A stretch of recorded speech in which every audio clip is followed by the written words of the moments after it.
ومن أحسن قولا ممن دعا إلى الله وعمل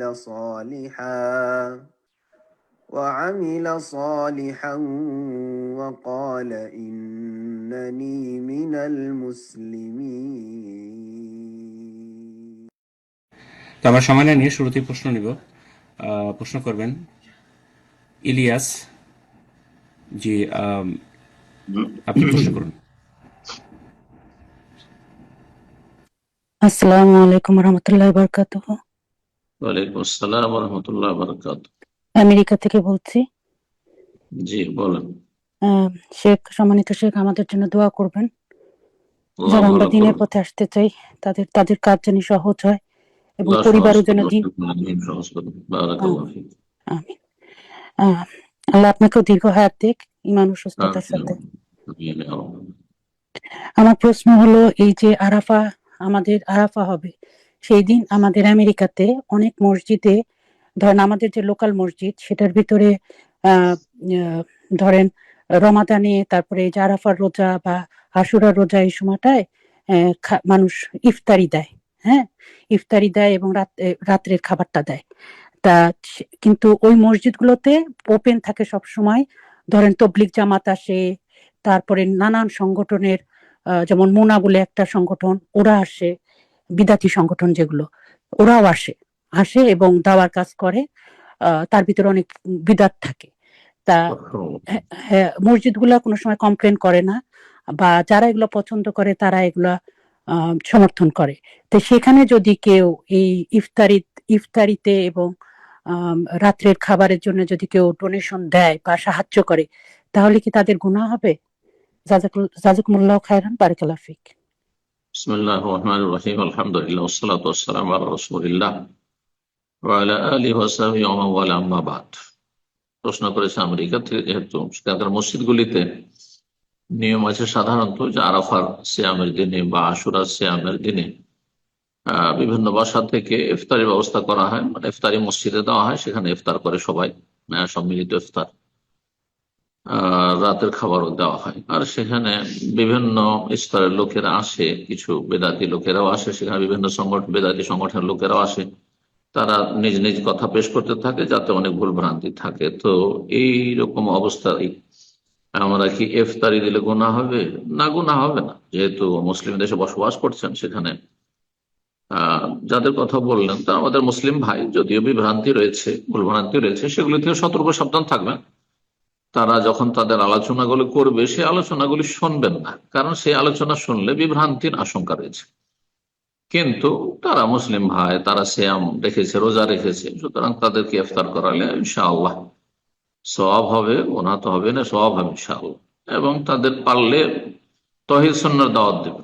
তারা দাওয়াত দেয় বিভিন্ন কিসসা কাহিনীর আর স্বপ্ন ইত্যাদি শোনায়, অথবা রাজনৈতিক ইস্যু নিয়ে আলোচনা করে। হ্যাঁ, ধর্মের নামে আপনারা তৌহিদ এবং সুন্নাহর কথা আলোচনা করবেন, শিরক বিদআত থেকে সতর্ক সাবধান করবেন, তৌহিদ সুন্নাহ ভিত্তিক নেক আমলে উৎসাহিত করবেন। জি, সেখানে ছেলে মেয়েদের ভালো ইমানি তরবিয়ত প্রতিকূল অবস্থায় কেমন করে করতে হবে সেগুলির কথা আপনাদের উলামায়ে কেরামদের বলবেন, তারা করবেন এগুলো ইনশাআল্লাহ। আল্লাহ তৌফিক দান করুন। বারাকাল্লাহ।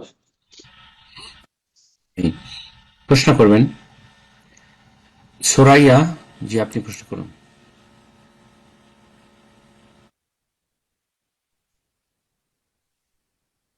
আসসালামু আলাইকুম শেখ। আমেরিকা থেকে বলছি। আমাদের জন্য দোয়া করবেন, আমার সন্তানদের জন্য দোয়া করবেন শেখ। শেখ, আমার একটা প্রশ্ন। আমরা জানি যে অভিশাপ, কাউকে অভিশাপ দিলে অভিশাপটা ততক্ষণ আসমানে নাকি ঝুলতে থাকে যতক্ষণ হয় তার উপরে পড়ে, অথবা যাকে অভিশাপ দেওয়া যায়। এই ক্ষেত্রে কেউ যদি রাগের মাথায় অভিশাপ দিয়ে ফেলে, সেই থেকে করণীয় কি? যে পরে মাথা ঠান্ডা হলে যদি কাউকে লানত করে থাকে, অভিশাপ করে থাকে, হ্যাঁ, আর সেটা এমন কাউকে করে থাকে যে ক্ষতি হয়ে গেলে তার কষ্ট হবে। জালেমকে নয়, জালেমকে কেউ লানত করে অভিশাপ দিয়েছেন, তাহলে তো জালেম ধ্বংস হোক, জালেমের ক্ষতি হোক, জালেম প্রতিহত হোক, এটা তো সবার কামনা। কিন্তু যদি অনেক সময় আপনজন, প্রিয়জন, ছেলে মেয়েদের উপর অসন্তুষ্ট হয়ে অভিশাপ দিয়ে থাকে, এটা মোটেই জায়েজ নয়, এটা নিজেরই ক্ষতি করছেন আপনি।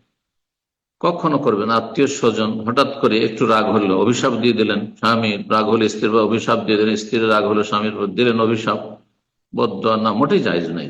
পরে আপনি কষ্ট পাবেন, আপনি কষ্ট পাবেন। সুতরাং এরকম ক্ষেত্রে সাথে সাথে যদি অধৈর্য হয়ে মুখ দিয়ে এরকম কোনো কথা বেরিয়ে যায়, তাহলে তওবা করবেন। অভিশাপ দিয়ে দিয়েছেন, তওবা করবেন এবং আল্লাহর কাছে বলবেন যে আল্লাহ, আমি অভিশাপ দিয়েছিলাম। যেমন নবী সাল্লাল্লাহু আলাইহি ওয়াসাল্লাম থেকে একটি রিওয়ায়াত রয়েছে যে নবী সাল্লাল্লাহু আলাইহি ওয়াসাল্লাম ইন্তেকালের পূর্ব মুহূর্তে বলেছিলেন যে আল্লাহ, যদি আমি কাউকে গালমন্দ করে থাকি, বকাঝকা করে থাকি, অথবা কাউকে অভিশাপ দিয়ে থাকি, তাহলে সেটি তার জন্য রহমত করে দাও, সেটি তার জন্য রহমতের ওসিলা করে দাও। তো এই দোয়াটি খুবই সুন্দর দোয়া, নবী সাল্লাল্লাহু আলাইহি ওয়াসাল্লামের সুন্নাহ, যে আল্লাহ, যাকে আমি বদদোয়া দিয়েছি অথচ আমার প্রিয়জন, আপনজন, মুসলিম ভাই বোন, অথবা আমার স্বামী, আমার স্ত্রী, তাহলে আল্লাহ সেটিকে রহমতে পরিণত করে দাও, সেটি আমার জন্য, তার জন্য নেক দোয়ায় পরিণত করে দাও, তার কল্যাণ করে দাও। এইভাবে দোয়া করে আল্লাহ রাব্বুল আলামিন গফুরুর রহিম, আল্লাহ তওবা কবুল করবেন। প্রশ্ন করবেন নাহা। জি, আপনি প্রশ্ন করুন।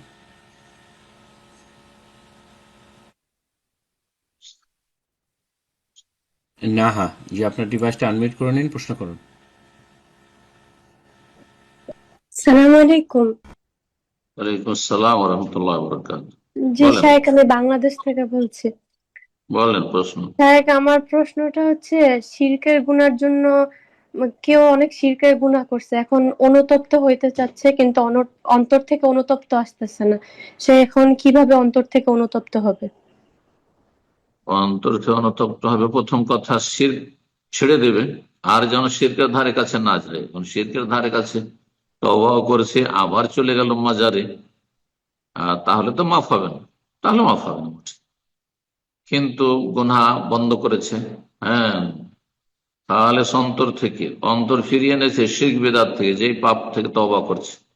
আর তারপর মনে, হ্যাঁ, ওই যে অনুতপ্ত হওয়া মানে আল্লাহর কাছে লজ্জিত হওয়া যে আমি একজন মুসলিম, আমার দ্বারাই অপরাধ হয়েছে, আমি জান্নাত যেতে চাই, আমার দ্বারাই অপরাধ হয়েছে, আমি জাহান্নামে যাওয়ার কাজ করেছি, যথাসাধ্য অনুতপ্ত হওয়ার চেষ্টা করবে।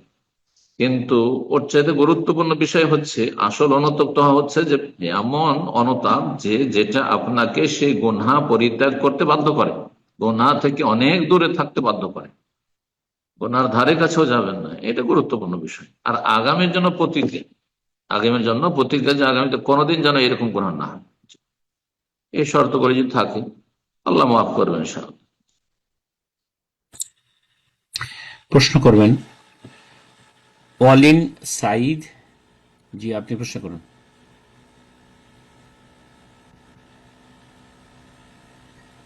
অলিন সাইদ। জি, আসসালামু আলাইকুম ওয়া রাহমাতুল্লাহ। ওয়ালাইকুম শাহেখ, আমি আসসালাম ওয়া ঢাকা রাহমাতুল্লাহি থেকে ওয়া বলছি। বারাকাতুহু। জি বলেন। আমি ঢাকা থেকে বলছি। জি, আমি জানতে চাচ্ছি, তাহলিল মসজিদ 2 রাকাত সালাত, এটা কি সুন্নাত না ওয়াজিব? বুঝতে পারলাম না, কি প্রশ্ন করলেন? দখলুল মসজিদ, যে দখল 2 মসজিদ, রাকাত, তাহিয়াতুল মসজিদ, দখল মসজিদ এটা না কি বলে তাহিয়াতুল মসজিদ বলবেন। তাহিয়াতুল মসজিদ? জি, এটা কি সুন্নাত রাসূল না সালামে, ওয়াজিব? হুম, এটা কি এটি সুন্নাত না সুন্নাতে ওয়াজিব? মুআক্কাদা। অধিকাংশ সুন্নাতে ওলামাদের ওয়াজিব। কাছে সুন্নাতে মুআক্কাদা, হ্যাঁ, হাম্বলি কিছু ওলামাদের কাছে এটি ওয়াজিব। কারণ নবী সাল্লাল্লাহু আলাইহি ওয়াসাল্লাম বলেছেন, অতক্ষণ বসবে না যতক্ষণ না পড়ে নেবে। তো ওয়াজিব যদিও নাও হয়, গুনাহগার সাব্যস্ত নাও করা যায়, কিন্তু তাকিদপূর্ণ, গুরুত্বপূর্ণ সুন্নাত। জি, বারাকাল্লাহ। আমিন। প্রশ্ন করবেন আবু আব্দুল্লাহ ইমরান। জি, আপনি প্রশ্ন করুন। আসসালামু আলাইকুম ওয়া রাহমাতুল্লাহি ওয়া বারাকাতুহু। ওয়ালাইকুম আসসালাম ওয়া রাহমাতুল্লাহি ওয়া বারাকাতুহু। জি শায়েখ, আপনি ভালো আছেন? জি আলহামদুলিল্লাহ। বলেন, কোথা থেকে বলছেন? আমি শায়েখ ওমান মাসকাত থেকে বলছিলাম। জি বলেন প্রশ্ন। শায়েখ, আমি ওমান থাকি। আগামী মাসে ইনশাআল্লাহ নিয়ত করেছি শায়েখ বাড়িতে যাব। আমার 2টা সন্তান আছে, সিজারিং এ হয়েছে, আল্লাহ পাক দিয়েছেন আমানত। কিন্তু এখন আমার ওয়াইফ একটু বলতেছেন যে একটু বিরতি নেওয়ার জন্য। শায়েখ, এটার জন্য আমি আপনার কাছে নসিহত চাচ্ছি যে কি করা যায়, কারণ আমার ওয়াইফ বলতেছে যে সন্তান বিরতির জন্য যে ওষুধগুলো খাওয়া হয়, এই ওষুধগুলো কি সেবন করা যাবে নাকি যাবে না? ছোট সন্তানের বয়স কত? জি, আমার ছোট সন্তানের বয়স 1 বছর চলছে বর্তমানে। কত? 1 বছর 12 মাস। 1 বছর। হ্যাঁ হ্যাঁ, একবারে গ্যাপ দিতে পারবেন। যে যাদের সিজার হচ্ছে তার গ্যাপ দিতে পারেন। দেখেন, খুব ঘন ঘন বেশি বেশি বাচ্চা না, ঘন ঘন বলবো না, খুব বেশি বেশি সন্তান নেওয়া এটা ওয়াজিব নয়। মাসলা ভালো করে শুনে রাখেন, সন্তান নেওয়া ওয়াজিব, কিন্তু বেশি সন্তান নিতে হবে, আমাকে 10টা 5টা 7টাই নিতে হবে, এটা ওয়াজিব নয়, এটি সুন্নাত। তাজাওয়াজুল ওয়াদুদ আল ওয়ালুদ, নবী সাল্লাল্লাহু আলাইহি ওয়াসাল্লাম বলেছেন, এমন নারীকে বিয়ে করো যে প্রেমময়ী এবং বেশি সন্তান দানকারী। এটি হুকুম হচ্ছে সুন্নাত, মুস্তাহাব হুকুম, যে এটি ওয়াজিব ফরজ নয় যে আমাকে যতদিন পর্যন্ত বাচ্চা হবে আমার স্ত্রী নিতেই হবে, না, জরুরি নয়, এটা বিল-ইজমা, কোন ইখতিলাফ নেই। তো সুতরাং, আর তারপরে সিজার হয়েছে, সিজারে সাধারণত 4টা 5টা, তো আমি দেখছি বেশ কিছু বোনেরা আছেন যে তাদের 4টা 5টা সিজারে বাচ্চা আছে, অসুবিধা হয়নি, কিন্তু সবাই একই রকম নয়। এতে গ্যাপ দেবেন, যদি 4-5 বছর করে গ্যাপ দেন তো ভালো, কোনো অসুবিধা নেই। এবং গ্যাপ দেওয়ার জন্য অস্থায়ী ব্যবস্থা, যে কোনো ব্যবস্থা নিতে পারেন। হ্যাঁ, ঔষধ সেবন করা হতে পারে, আর কিছু ব্যবহার করা হতে পারে, যে কোনো ভাবে হইতে পারে। আল্লাহ তাআলা আ'লাম। এ পর্যায়ে প্রশ্ন করবেন আতিকুর রহমান। জি, আপনি প্রশ্ন করুন। আসসালামু আলাইকুম ওয়া রাহমাতুল্লাহ। ওয়ালাইকুম আসসালাম ওয়া রাহমাতুল্লাহি ওয়া বারাকাতুহু। জি।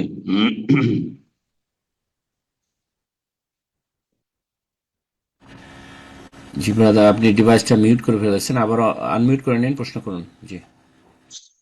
আসসালামু আলাইকুম ওয়া রাহমাতুল্লাহ। ওয়ালাইকুম আসসালাম ওয়া রাহমাতুল্লাহি ওয়া বারাকাতুহু। বলেন, প্রশ্ন কোথা থেকে? জি শেখ, আমি রাজশাহী থেকে বলছি। বলেন। শেখ, আমরা জানি যে টাকা ধার দেওয়া হচ্ছে কর্জে হাসানা। তো আমরা কাউকে ধার দিয়ে নির্দিষ্ট একটা দিন তারিখ বললাম যে এই তারিখের মধ্যে আমাকে দিতেই হবে, আমার জরুরি প্রয়োজন, কিন্তু হুম। সেই ব্যক্তিটা ওই দিন তারিখে কথার খিলাপ করলো, যোগাযোগই করলো না এবং টাকাও ফেরত দিল না। এই ক্ষেত্রে কি হুম। শেখ যতদিন দেরি করবে ততদিন কি হুম। কর্জে হাসানা হবে কি? আপনার নেকি হইতে থাকবে, আল্লাহ বলছে। আচ্ছা, তার অবস্থাটা কি আছে দেখার বিষয়। সে কি সচ্ছল দিচ্ছে না? সচ্ছল দিতে পারবে টাইম মতো, তারপরে দিচ্ছে না যদি হয়, তাহলে সে জালেম। নবী সাল্লাল্লাহু আলাইহি ওয়াসাল্লাম হাদিস, মাতুলুল গানি যুলমুন। সচ্ছল ব্যক্তি, অভাব মুক্ত সচ্ছল ব্যক্তি যদি টাল বাহানা করে, দিবদিছি করে, আর ওয়াদা খেলাফি করে, এটি তার জুলম, সে জালেম, আপনি মজলুম। তাহলে তার বদনাম করতে পারবে না, তার মান ইজ্জত আপনার জন্য হালাল। তার কথা আশেপাশে সমাজের লোকে বলতে পারবেন যে সে ওয়াদা খেলাফি করছে, আমার কাছে ধার নিচে দেয় না, তার মান ইজ্জত হালাল হয়ে যায়। হ্যাঁ, সেটি তখন আর গীবত, নাজায়েজ গীবত থাকে না। অন্য হাদিস রয়েছে, ইহিল্লু ইরদাহু ওয়া উকুবাতাহু। জি, ইহিল্লু ইরদাহু ওয়া উকুবাতাহু, তাকে শাস্তি দেওয়া এবং তার বিচার সালিশ ডাকা এবং তার মান সম্মান নষ্ট করা, হ্যাঁ, অপদস্থ করা জায়েজ হয়ে যায়, হালাল হয়ে যায়। বোঝা গেছে? সে জালেম। আর যদি সে অসচ্ছল হয়, অভাবের কারণে স্বভাব নষ্ট হচ্ছে, দিতে পারছে না, তাহলে তার জন্য ওয়াজিব যে যখন টাইম হয়ে গেছে, ফিক্সড টাইম, যে টাইমে দেওয়ার কথা ছিল আপনাকে, তখন সে আপনার কাছে নিজে আসবে, যোগাযোগ করে বলবে, জাযাকাল্লাহ খায়ের ভাই, আমি দিতে পারছি না, একেবারে নিরুপায়, আমাকে মাফ করুন, একটু সময় দেন, আর 2 মাস 3 মাস আমাকে সময় দেন। সময় একটু বাড়িয়ে নেবে, তাহলে সে গুনাহগার হবে না।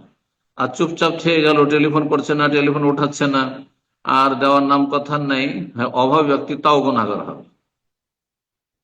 এই ক্ষেত্রে আপনি যে ছাড় দিচ্ছেন, উভয় অবস্থাতে আপনার নেকি রয়েছে। অভাবী লোককে যদি ছাড় দেন, এটি কোরআনের নির্দেশ, ওয়াইন কানা যু উসরাতিন ফানাজিরাতুন ইলা মাইসারা। সূরা বাকারায় আল্লাহ বলছেন ঋণ কর্জার ক্ষেত্রে, যদি কোনো ব্যক্তি ধার পাওনা নিয়েছে, তারপরে সেই ব্যক্তি যদি আর্থিক সংকটে থাকে, যু উসরা, অভাবী হয়, ফানাজিরাতুন ইলা মাইসারা, তাহলে তাকে অবসর দাও সচ্ছলতা পর্যন্ত। কতদিন লাগবে তোমাকে সময়, আর কতদিনে দিতে পারবে, ঠিক আছে, তুমি একবার না দিতে পারছো, মাসের মাস কিস্তিতে দাও, 500 টাকা 1000 টাকা করে দিয়ে দাও, এইভাবে কয়েকবারে দাও, এইরকম অপশন দিতে পারেন। আবার বলতে পারেন, ঠিক আছে, তুমি কতদিন সময় নিবে, আর বলো 6 মাস, 1 বছর, যতটা আপনি পারেন সময় দেবেন তাকে। এটি আল্লাহ নির্দেশ। ওয়ান তাসাদ্দাকু, একেবারে অভাবী অসহায় হয়ে গেল, তুমি যদি দান করে যেটা তোমাকে ধার দিয়েছিলাম সেটা সাদাকা করে দাও, আর লাগবে না, এটা আরো ভালো। আল্লাহ বলছেন ওয়ান তাসাদ্দাকু খায়রুল লাকুম, এটি তোমাদের জন্য আরো বেশি উৎকৃষ্ট হবে, উত্তম সাদাকা হবে। যতদিন ধার দিয়ে রাখবেন ততদিন ইনশাআল্লাহ সওয়াব পাবেন। সে অভাবী লোককে ধার দিয়ে রাখলেও, সচ্ছলকেও ধার দিয়ে রাখলেও ইনশাআল্লাহ তাআলা সওয়াব পাবেন। জি, তবে যখন দেখবেন যে কারো চরিত্র খারাপ, ওদা খেলাপি করে, অথচ সচ্ছল ব্যক্তি, তাকে বারবার আর ধার দিবেন না। ওই রকম লোকগুলিকে চিনে রাখুন, তাদেরকে আর আগামী দিনে ধার দেবেন না, বা সে একবার। বারাকাল্লাহ ফিক। আমিন। প্রশ্ন করবেন কাশফুল জুনুন সারিদ, জি আপনি প্রশ্ন করুন। কাশফুল জনম তো একটি বইয়ের নাম, কাশফুল জনম একটি কিতাবের নাম, বা এর নিজের নাম দেন। চলেন। জি, আপনার পার্টিসিপেন্ট লিস্টে আপনার নাম আছে কাশফুল জুনুন সারিদ। জি, আপনি ডিভাইসটা আনমিউট করে নেন, প্রশ্ন করুন।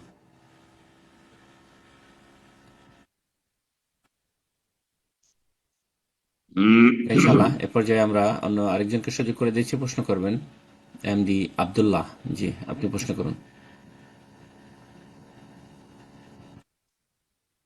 আস্তাগফিরুল্লাহ।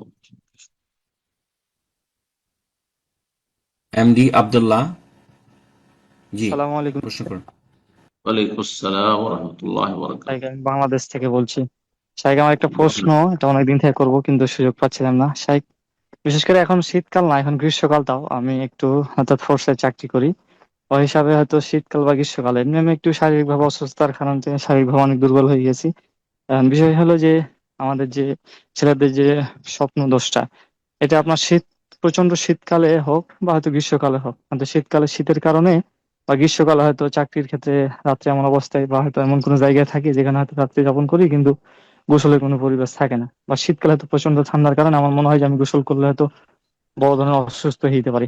এক্ষেত্রে হয়তো আমার কাছে উজুর পানি আছে, এক্ষেত্রে কি আমি মানে ফরজ গোসলের জন্য তায়াম্মুম করে এবং কাপড়টা চেঞ্জ করে এবং নামাজের জন্য উজু করে কি মানে ফজরের সালাদটা আমি জামাতে বা একা কি আদায় শীতকালে করতে না, পারি? শীতকালে নয়, বুঝলাম, শোনেন, শীতকালে নয় ঠান্ডা লাগছে আপনাকে, ঠান্ডাতে যদি ক্ষতি করে, ক্ষতির আশঙ্কা থাকে, কিন্তু গরমের দিনে আবার গোসল করতে অসুবিধাটা কোথায়? বরং গরমের দিনে তো বারবার গোসল করাও ভালো লাগবে।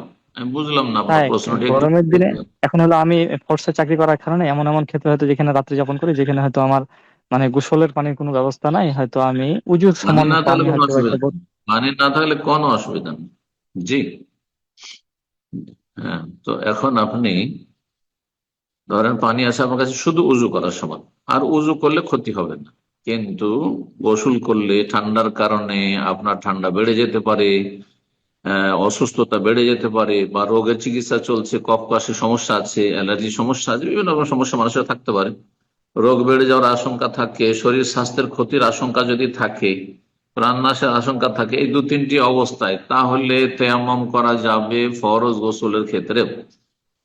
তারপরে তেয়াম্মম করলেন আপনি, এটি গোসলের বিকল্প হলো, আর ফজরের সালাত পড়বেন, আর উজুর পানির ব্যবস্থা আছে, সুতরাং উজু করে নেবেন, ঠিক আছে। এটি গরমের দিনে বলছেন, গরমের দিনে যদি অজুহাত এটি হয় যে পানি নেই, তাহলে ফালাম তাজিদু মান, আল্লাহ বলছেন আউলামাস্তুমুন্নেসা, যদি স্বামী স্ত্রী মিলন হয় অথবা স্বপ্নদোষ হয়, গোসল ফরজ হয়েছে, বড় নাপাকের ক্ষেত্রে আল্লাহ বলছেন, উজুর ক্ষেত্রে নয়, ফালাম তাজিদু মান, তারও পানি পাচ্ছ না।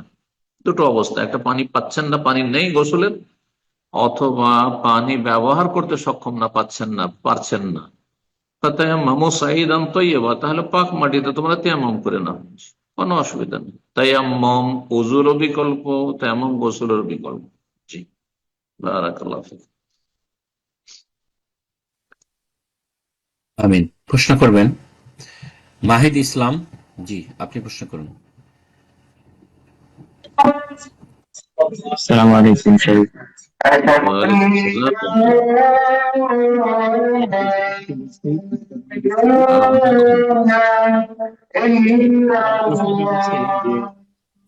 আপনি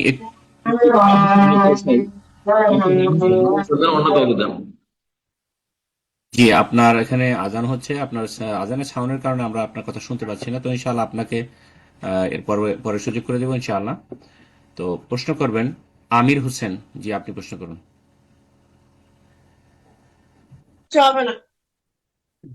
আসসালামু আলাইকুম ওয়া রাহমাতুল্লাহি ওয়া বারাকাতুহু। ওয়ালাইকুম আসসালাম রহমতুল্লাহ বরকাত। জি শেখ, আমি মিডিয়া প্রস থেকে বলছি। আমার প্রশ্ন হলো, সেই মৃত ব্যক্তির যে জানাজার নামাজ পড়লে এক কেরাত নেকি এবং মাটি দিলে এক কেরাত, 2 কেরাত নেকি। তো একটা আমার সালাফি আলেমের মুখে শুনছিলাম, সে বলছিলেন যে শুধু জানাজা পড়লে এবং মাটি দিলে শেষ পর্যন্ত অপেক্ষা করতে হবে, যে মাটি দিয়ে তাড়াতাড়ি যদি চলে যাও তো হবে না, শেষ পর্যন্ত অপেক্ষা করতে হবে। যদি তুমি মাটি নাও দাও তবুও নেকি পাবে, কারণ হাদিসে এসেছে শেষ পর্যন্ত অপেক্ষা করলেই 2 কেরাত নেকি পাওয়া যাবে। তো আমার প্রশ্ন হলো, আমরা হানফি সমাজে থাকি, তো শেষেতে তো দোয়া খায়ের হয়, এই জন্য আমরা জানাজা পড়ি এবং মাটিটা তাড়াতাড়ি দিয়ে চলে আসি, যেন দোয়াটা যেন না করতে হয়। তো একটু জানাবেন শেখ এই হাদিসটার ব্যাপারে। নবী সাল্লাল্লাহু আলাইহি ওয়াসাল্লাম যে হাদিসে রয়েছে সেটা রয়েছে হাত্তা ইউদফানা, দাফন করা পর্যন্ত যদি থাকে তো ফালাহু কিরাতান, 2 কেরাত দাফন করা পর্যন্ত। তো দাফন করা আপনার মাটি দেওয়ার মাধ্যমে হোক অথবা অন্যরা মাটি দিয়েছে, অনেক লোক আছে অন্যরা মাটি দিয়েছে, তাতে দাফন করা হয়ে গেছে, কবরে রাখা, কবরস্থ করা হয়ে গেছে, আর কবরের মাটি মোটামুটি যতটা লাগে দেওয়া হয়ে গেছে, তারপরে চলে আসতে পারেন। তারপরে সম্মিলিত মোনাজাতে অংশ নেবেন না বেদাতি মোনাজাতে, ওই একা একা যদি দোয়া করেন তো ভালো, একা একা আপনি নিয়ত করেন, নিজের দোয়া নিজে নিজে করছেন আপনি, অন্যরা সম্মিলিত করছে তাদের সাথে সামিল না হয়ে আপনি একা একা করছেন, কোনো দোষের কথা নাই, সেখান থেকে তাদের চলেই আসতে হবে এমন কোনো জরুরি নাই, কিন্তু তাদের মোনাজাতে সামিল হবেন না, একা করবেন আপনি। বারাকাল্লাহু ফিক। কারণ এই সময় দোয়া করতে নির্দেশ দেওয়া হয়েছে, আর প্রত্যেকের মাটি দিতে হবে এটা কোনো আবশ্যক নাই, কথা ঠিক বলেছেন আপনি। প্রত্যেকের মাটি দিতে অনেক সময় লোক সংখ্যা অনেক বেশি রয়েছে, সুতরাং দাফন পর্যন্ত সেখানে থাকলেই হবে, থাকবেন। আর যখন দাফন করে আখলিসু লাহু দুআ, তার জন্য খুলুসিয়াতের সাথে দোয়া করো। ইস্তাগফিরু লিআখিকুম, নবী সাল্লাল্লাহু আলাইহি ওয়াসাল্লাম বলেছেন দাফনের পরে তোমরা তোমার ভাইয়ের জন্য তোমরা ক্ষমা চাও আল্লাহর কাছে। ফাইন্নাহু আলআনা ইউসাল ওয়া সারুল্লাহ তাসবিত, সারুল্লাহ লাহু তাসবিত, তার জন্য আল্লাহর কাছে সুদৃঢ়তা কামনা করো যে আল্লাহ তাকে মুনকার নাকিরের প্রশ্নের উত্তর দেওয়ার তৌফিক দান করো। ফাইন্নাহু আলআনা ইউসাল, তাকে এখনই জিজ্ঞাসা শুরু হবে, সুতরাং তার জন্য দোয়া করো। এটি মাইয়াতের হক, জি, যদিও সেটি সুন্নাত মুস্তাহাব। বারাকাল্লাহ। প্রশ্ন করবেন মাহদি ইসলাম, জি আপনি প্রশ্ন করুন। আসসালামু আলাইকুম শেখ, ওয়ালাইকুম আসসালাম ওয়া রাহমাতুল্লাহি ওয়া বারাকাতুহু। জি কেমন আছেন স্যার? বলেন, কোথা বলছেন? ঢাকা থেকে বলছি। জি জি বলেন। শেখ, আমার প্রশ্ন হচ্ছে যে অনেক সময় যে মসজিদের জামাত শুরু হওয়ার আগে 2 মিনিট অথবা 1 মিনিটের মতো টাইম থাকে অথবা 3 মিনিট থাকে, তো ওই টাইমে তো তাহিয়াতুল মসজিদ এটা তো আদায় করার মতো পর্যাপ্ত সময় থাকে না। তো ওই ক্ষেত্রে কি সরাসরি বসে পড়বো নাকি মানে তাহিয়াতুল মসজিদ শুরু করবো পড়া? মানে 2 মিনিট টাইম আছে, আপনি মসজিদে যখন পৌঁছেছেন তখন? জি জি জি, 2 অথবা 1.5 মিনিট অথবা মানে 2.5 মিনিট এরকম স্বল্প সময় থাকলে। জি, আপনি সালাত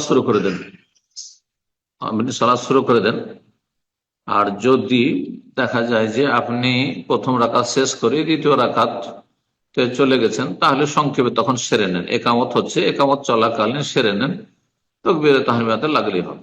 একামত হলে সাথে সাথে ছেড়ে দিতে হবে, এটা আবশ্যক না।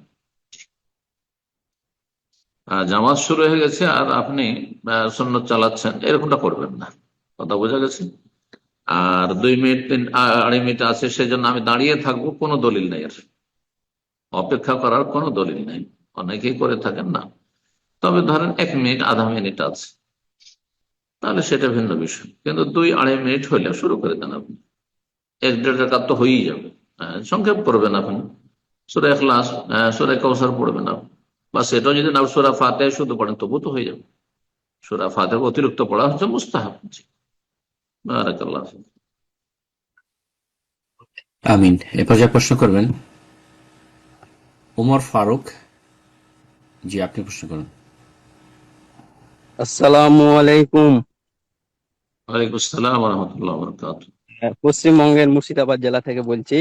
আমার প্রশ্নটা হচ্ছে যে কেউ যদি বলে এরকম কথা যে মদ খাওয়া ভালো, আমার জন্য মদ খাওয়া ভালো, কিন্তু সে বিশ্বাস করে যে মদ খাওয়া ইসলাম ধর্মে আল্লাহ মানা করেছে মদ খেতে, মদ খাওয়া হারাম, তাহলে কি সে বড় কুফরি করবে না কি এই, কাবিরা গুনাহ করবে, বড় কাবিরা গুনাহ?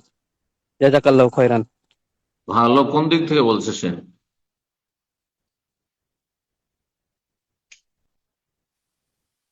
লাইনে আছেন ওমর আপনি? ফারুক, জি আপনাকে, হ্যাঁ জি হ্যালো, বলছি, বলছি তার জন্য ভালো যে আমাকে আনন্দ দেয়, আমাকে ভালো লাগে, কিন্তু সে বিশ্বাস করে যে না এটা হারাম, আল্লাহ তাআলা হারাম করেছেন, নিষিদ্ধ করেছেন, আমি হারাম। অনেক বড় কাবিরা গুনাহ করছি, হুম। তাহলে এটি কি সে হারাম। কুফরি করবে না কাবিরা গুনাহ? মদ খাওয়া না কাবিরা গুনাহ, মদ খাওয়া হারাম যদি বিশ্বাস করে, আল্লাহর বিধানকে সে মানে, বিশ্বাস করে, কিন্তু ভাবছে যে আমার জন্য সেটি ভালো, মদ খাওয়া উপকারী, সে মোত্তাবে শাহওয়াত, সে কুপ্রবৃত্তির গোলাম, সে কুপ্রবৃত্তির নফসের গোলাম। আর এটা এক ধরনের শিরক, কিন্তু বড় কাফের বলা যাবে না, যেহেতু সে হারামকে হালাল মনে করেনি। কিন্তু কেউ যদি মনে করে যে না মদ হালাল, ধর্ষণ অবৈধ, কিন্তু সম্মতিত হলে জেনা ব্যভিচার সাবালক সাবালিকার হালাল, কোনো ক্রাইম অপরাধ না, এইরকম মদ যদি লাইসেন্স থাকে, মদের দোকানের লাইসেন্স থাকে, তাহলে সেখান থেকে খাওয়া যায়, তাহলে সে কাফের, সে মুরতাদ, সে মুসলিম নয়। বারাকাল্লাহ। কিন্তু সে পাপিষ্ট, সে মদকে ভালো বলছে, অথচ বহু হাদিস রয়েছে। তারপরে কোরআনের আংশিক অস্বীকার হচ্ছে, এই দিক থেকে কুফরি তার আশঙ্কা আছে। কারণ আল্লাহ বলছেন যে ফিহে মানাফিউলিন নাস, কিছু ফায়দা তো মদে আছে, কিন্তু ওয়াইসমুহুমা আকবারু মিন নাফিহিমা, মদ আর জুয়ার গুনাহ তার চাইতে বা ক্ষতি তার চাইতে বেশি।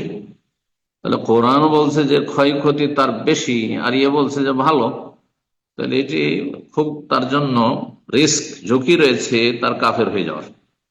তাকে আমি কাফের বলবো না, বা বড় কুফরি কাছে বলবো না, কিন্তু তার বড় কাফের হয়ে যাওয়ার আশঙ্কা রয়েছে। নাসাল্লাহ সালামাত, আল্লাহ হিদায়াত করুন।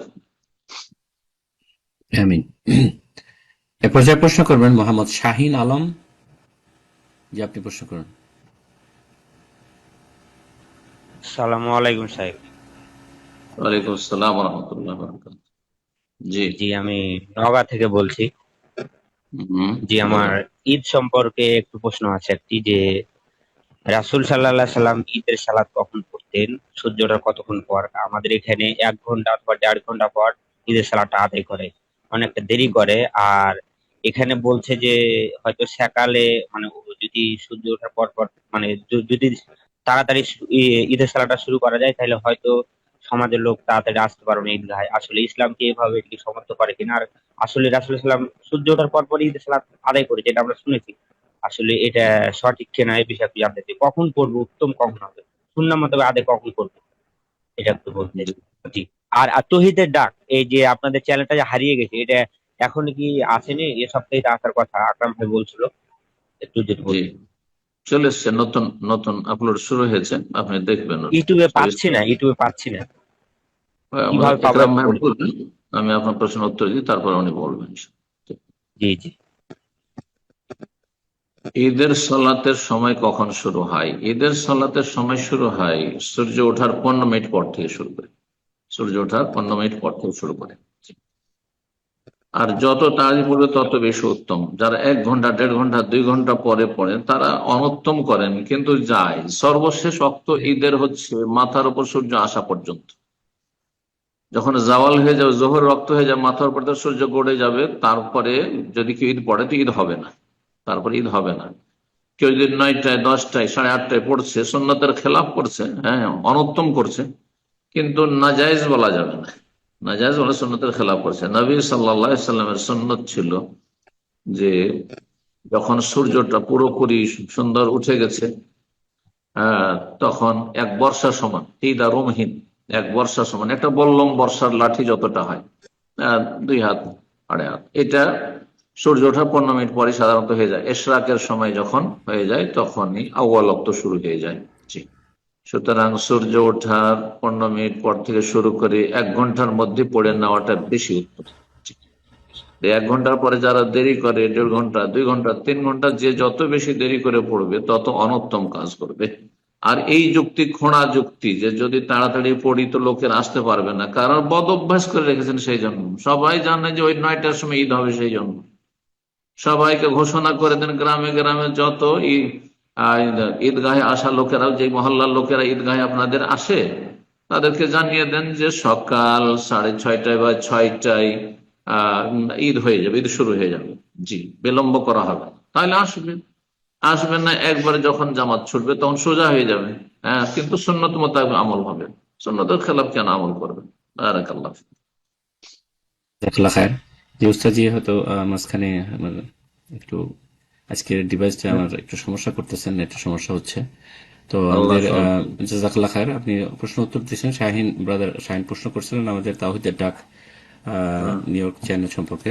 যে উস্তাদজি আমরা আসলে নতুন চ্যানেলও খুলছি, সম্মানিত দিনী ভাই বোনেরা সকলের উদ্দেশ্যে বলছি।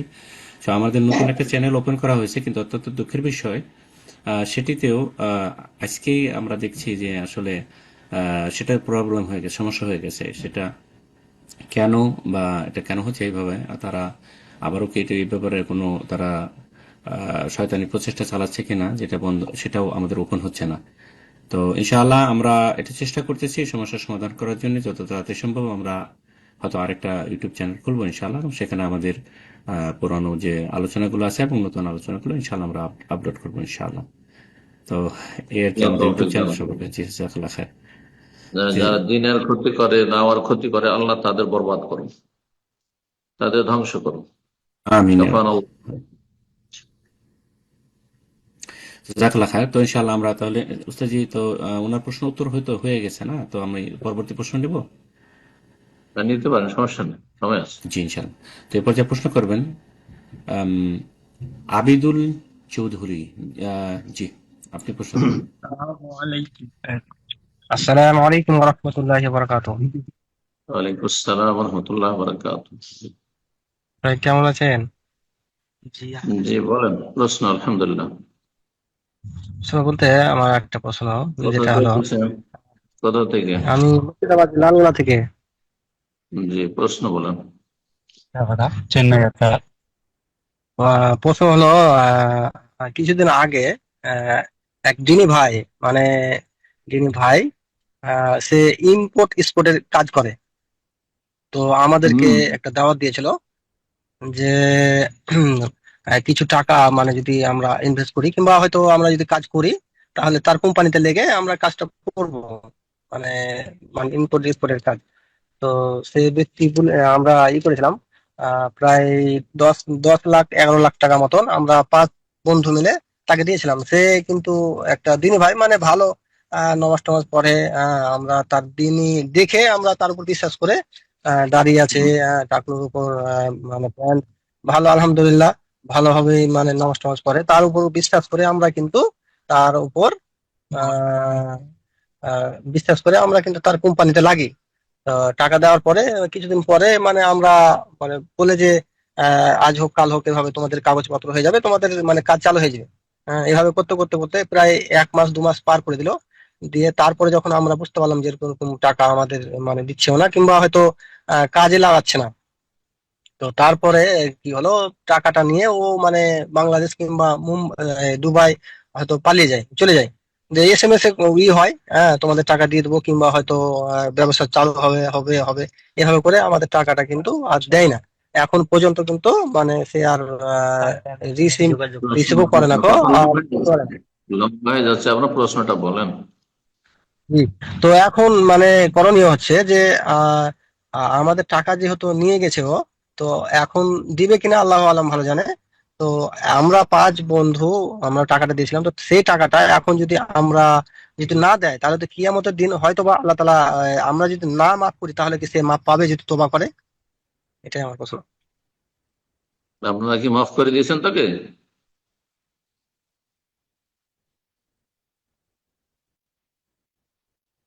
ভাই জি আপনার ডিভাইসটা আনমিউট করে নিন এবং সংক্ষিপ্ত আকারে আমরা প্রশ্ন করার চেষ্টা করবো, আসলে অনেক লম্বা হয়ে গেছে। আপনারা কি মাফ করেছেন তাকে? জি না, মানে আমরা অনেক বন্ধুর মধ্যে হয়তো কেউ ধার নিয়ে তাকে টাকা দিয়েছিল, কেউ গহনা বিক্রি করে টাকা দিয়েছে, এরকম হয়েছে। কেউ আমি যেটা জিজ্ঞাসা বলেন, আরে ভাই এত লম্বা কেন? আপনি শুধু বলেন যে আপনারা কি মাফ করে দিয়েছেন দুনিয়াতে, এখন জি না না না। মাফ করেননি, সে মাফ পাবে না। আপনাদের দুনিয়ার সামান্য ক্ষতি করেছে আর তার পরকালকে ধ্বংস করেছে। শহীদও যদি সে হয় তবু আল্লাহ তাকে মাফ করে জাহান্নামে দেবেন। কথা বোঝা গেছে? যেই ব্যক্তি মানুষের টাকা পয়সা ঋণ কর্জা নিয়ে দেবেন না, সে যদি আল্লাহ রাস্তার শহীদ হয় তবুও জাহান্নামে যাবে, আগুনে জ্বলবে। সে তার পরকাল স্থায়ী জগৎ ধ্বংস করেছে আর আপনাদের সামান্য ক্ষতি করেছে, দুনিয়ার কোনো ক্ষতি করেননি। আপনারা এই কয়টা টাকার বিনিময়ে মহাপুরস্কার তার নেকি পাবেন, না হলে নিজের গুণাগুলি তার উপর চাপিয়ে দিয়ে জান্নাতে চলে যাবেন ইনশাআল্লাহ। এই জন্য আপনাদের জন্য সুসংবাদ। তবে এইরকম জালেম বেঈমানকে মাফ করবেন না। যারা দাড়ির লেভেল রেখে বেঈমানি করে, এইরকম চরিত্রহীন মুসলিমগুলোকে মাফ করবেন না। এরা বেশি প্রতারক, এরা ধোঁকাবাজ। কথা বোঝা গেছে? এরা ভালো মানুষকে বদনাম করছে। ভালো মানুষ চেনা মুশকিল হয়ে গেছে। দাড়ি টুপি দেখে আর নামাজ দেখেও, সহি আকীদা দেখেও বিশ্বাস করা যায় না কারো উপর। কথা বোঝা গেছে? এরা সহি আকীদার নামে, দাড়ি টুপির নামে এরা ধোঁকাবাজ। এদের অনিষ্ট থেকে আল্লাহ রক্ষা করুন। যারা মানুষের টাকা পয়সা নিল, সহিহ বুখারী হাদিস, কিন্তু দেওয়ার নিয়ত নেই, সে সেটা নিয়ে পলায়ন করবে, আতলাফাহুল্লাহ, আল্লাহ তাকে ধ্বংস করবেন, আল্লাহ তাকে ধ্বংস করবেন। এই কথা তার জেনে রাখা উচিত। তার যদি পরকাল নিয়ে চিন্তা থাকে তাহলে সে তাড়াতাড়ি নিজের জীবনে সংশোধন করবে, আপনাদের টাকা পয়সা দিয়ে দেবে। আর যদি না দেয় তো আপনাদের সামান্য কিছু ক্ষতি করেছে দুনিয়ার, আখিরাতে আপনাদের লাভ করে দিয়েছে, বড় লাভ হয়েছে। বারাকাল্লাহু ফিকুম। আল্লাহ বরকত দান করুন। যেসব ভাইরা এইভাবে জুলমের শিকার হচ্ছেন, প্রতারণার শিকার হচ্ছেন, সতর্ক সাবধান। এবং আপনাদের জন্য সুসংবাদ, আল্লাহ রাব্বুল আলামিন এর উত্তম বিনিময় জান্নাত দেবেন ইনশাআল্লাহ। বারাকাল্লাহু ফিকুম। আমিন। আমরা প্রোগ্রামে একদম শেষ পর্যায়ে, তো আজকের সর্বশেষ প্রশ্ন নেব ইনশাআল্লাহ। এর মাধ্যমে আজকে প্রশ্ন উত্তর পর্ব আমাদের শেষ হয়ে যাবে। যারা হয়তো হ্যান্ড রেজ করেছিলেন, অনেকেই হ্যান্ড রেজ করেছেন। ইনশাআল্লাহ আগামী প্রোগ্রামে ইনশাআল্লাহ আপনাদের প্রশ্নগুলো নেওয়ার চেষ্টা করব। শেষ প্রশ্ন করবেন রিপা। জি, আপনি প্রশ্ন করুন।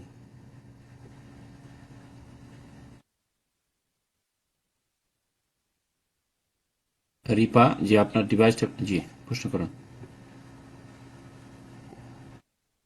আসসালামু আলাইকুম। ওয়ালাইকুম আসসালাম ওয়া রাহমাতুল্লাহি ওয়া বারাকাতুহু। জি বলেন। জি, আমি বাংলাদেশ ঢাকা থেকে বলছিলাম। জি, বলেন।